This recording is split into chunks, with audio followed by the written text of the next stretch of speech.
எப்பேற்பட்ட சவாலா இருந்தாலும், எப்பேற்பட்ட பாஸ்ட்ல கடந்த காலத்துல நடந்த தோல்வியா இருந்தாலும், ஆவியானவரோட கலக்க ஆரம்பிச்சிட்டாருன்னா உன்னால உட்கார முடியாது. ஆவியானவரோட கலக்கிட்டாருன்னா உன்னால சும்மா இருக்க முடியாது. நீ இதுவரைக்கும் ஓடினதை விட இன்னும் வேகமாய் கர்த்தருக்காக ஓட பண்ணுவோம். இந்த நிமிஷத்துல இருந்து ஆவியானவர் உங்களை லீட் பண்ண ஸ்டார்ட் பண்றார். இந்த நிமிஷத்துல இருந்து ஆவியானவர் உன்னை ஏவ துவங்கினார். கையை தட்டி விடாமே.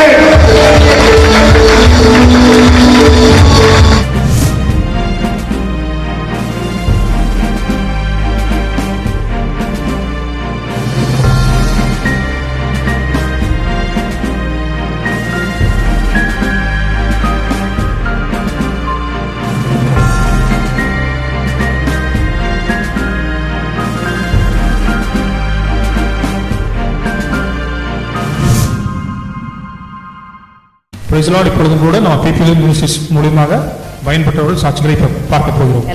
நான் இது மாதிரியான ஒரு ஸ்பிரிச்சுவல் அனுபவிச்சதே இல்லை. ரொம்ப அற்புதமா இருந்துச்சு. இது வரைக்கும் நான் உணராத ஒரு பிரசன்ஸை உணர்ந்தேன். செஷன்லேயே நல்ல ஒரு மகிமை, ஒரு கிருபை கிடைச்சது. ரொம்ப பவர்ஃபுல்லா இருந்துச்சு. செகண்ட் செஷன்ல ரொம்ப வல்லமையா, அக்னி வல்லமையெல்லாம் கிடைச்சது. உண்மையாலுமே மிராக்கிள். என்னென்னலாம் யோசிச்சுட்டு வந்தோம், என்னெல்லாம் ஆண்டவர்கிட்ட கேட்டணும், அது எல்லாமே ஆண்டவர் வார்த்தையா கொடுத்திருந்தாரு. உண்மையாலுமே ரொம்ப பிரயோஜனமா இருந்துச்சு. PPL மினிஸ்ட்ரியில் இன்னைக்கு நடந்த இந்த க்ளோரி கிளவுட் அப்படிங்கிற இந்த ஃபயர் கான்ஃபரன்ஸ் எனக்கு ரொம்ப யூஸ்ஃபுல்லாக இருந்தது.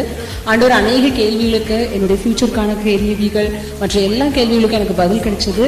நிறைய அபிஷேகத்தினால ஆரம்பத்திலிருந்து முடிவு வரை நான் நிரப்பப்பட்டேன். அக்கினியாய் கடைசி நேரத்தில் கர்த்தர் என்னை நிரப்பினார். இந்த மீட் நான் ரொம்ப நொந்து போய் மன சங்கடப்பட்டு வந்தேன். ஆனால் இந்த மீட்டிங்கில் ஆண்டவர் ஒரு பெரிய மகிமையை ஊற்றினார். அதை நான் நல்லாவே உணர்ந்து கொண்டேன். இந்த மீட்டிங் ரொம்பவும் எனக்கு பிரயோஜனமாக இருந்தது. ஒரு எதிர்பார்ப்பு நான் வந்தேன். ஸோ இந்த நாளையில் ஒரு அற்புதம் கிடைக்கணும், பாவங்கள் பார்த்தீங்கன்னா நீக்கப்படும், மகிமையின் மேகம் சொல்லி டாப்பிக்கில் பார்த்தீங்கன்னா எடுத்திருந்தாங்க. ரொம்பவே காலையிலிருந்து பார்த்தீங்கன்னா ஈவினிங் வரைக்கும் அந்த ப்ரோக்ராம் அட்டன் பண்ணோம். ஸோ எந்த இடத்துலையுமே டயர்ட் ஆகலை. ஒவ்வொரு வாரத்திலும் ஜீவன் இருந்தது. ரொம்ப யூஸ்ஃபுல்லாக இருந்தது. அவ்வளோ ஒரு அபிஷேகம் இந்த இடத்துல நடந்தது. ஸோ எதிர்பார்த்த காரியம் நிறைவேறிச்சு. இன்னைக்கு நடந்த மீட்டிங் உண்மையே தொடுதலாக இருந்துச்சு. அதில் உள்ள வார்த்தைகள் ஒவ்வொன்றையும் நான் டைரியில் எழுதி வச்சிருக்கேன். வீட்டுக்கு கொண்டு போய் அதை வச்சு ஜெபம் பண்ண போகிறேன்.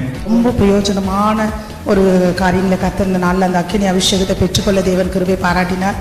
அது மாத்திரம் இல்லை, ஒவ்வொரு செக்ஷனும் பார்த்தீங்கன்னா அவ்வளோ ஒரு ஒண்டர்ஃபுல்லாக பியூட்டிஃபுல்லாக அதை ரிசீவ் பண்ணிக்க ஆண்டவர் தேவ வல்லமை எனக்கு அதிகமாக ஊற்றினதை நான் பார்த்தேன். அந்த வல்லமையான வார்த்தைகளை பெற்று கொள்ளும் பொழுது ஒரு தேவ அக்கினி என் மேலே கடந்து வந்ததை என்னால் பார்க்க முடிஞ்சுது. உங்களுடைய அற்புதம் உங்களுக்கு நீங்கள் ஜெபிக்கிறதுக்கு முன்னால் அது உங்களுக்கு முன்பாக கடந்து போகும் அப்படின்னு சொல்லும் போது அந்த வார்த்தை அது முழுமையாக என் வாழ்க்கையில் கர்த்தர் அதை நிறைவேற்றி முடிச்சிட்டாருன்ற ஒரு ஹோப்பையும் ஒரு கான்ஃபிடென்ஸையும் என் வாழ்க்கையில் முன்னேறி செல்வதற்கான ஒரு வழியை உண்டு பண்ணினது. ஒவ்வொரு கேள்விகளுக்கும் ஆண்டவர் நிறைய பதில் தந்தாரு. என்னுடைய கேள்விகளுக்கு மட்டுமல்ல, என்னுடைய சிந்தனைகளுக்கும் ஆண்டவர் தெளிவான பதில் கொடுத்தாரு. எந்த ஒரு குழப்பமும் இல்லாதபடிக்கு இதுதான் தெளிவான பதில்ன்ற மாதிரி ஆண்டவர் நடத்தினார். ஆண்டோட கரத்தை நான் பார்த்தேன். தேவதூதர்கள் இருக்கிறது நான் பார்த்தேன். கலந்துக்கிட்டதுக்கு எனக்கு அபிஷேகம் கிடைச்சது வந்ததுக்கு ஒரு நல்ல பிரயோஜனமான ஒரு ஆண்டவர் என்னை நடத்தினாரு.